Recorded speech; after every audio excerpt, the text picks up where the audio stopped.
Ma, pa, ate, kuya, ito po ang kalagayan ng anak niya ngayon. Tiniis ang hirap, pawis, luha at dugo para makabawi sa inyong pagsakripisyo. Kagaya ng ginawa ninyo sa amin, gagawin din po namin ang aming makakaya para makabawi sa inyo. Kaya ngayon, tiniis po na namin yung buhay inter-island. Dahil naniniwala po kami sa Diyos na darating yung araw na kami ay makapag-international din o overseas.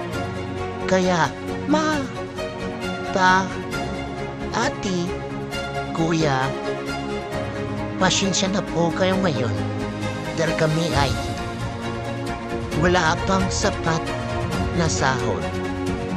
Kaya po, kadalasan, nangihingi kami sa inyo ng karagdagang allowance.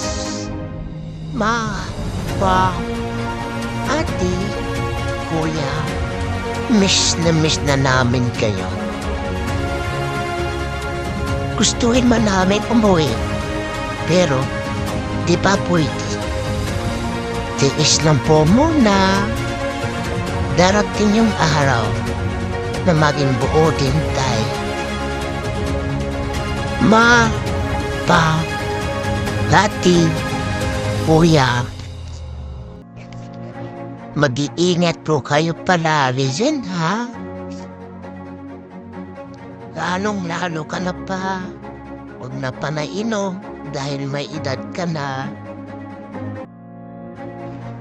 Mahal na mahal po namin kayo.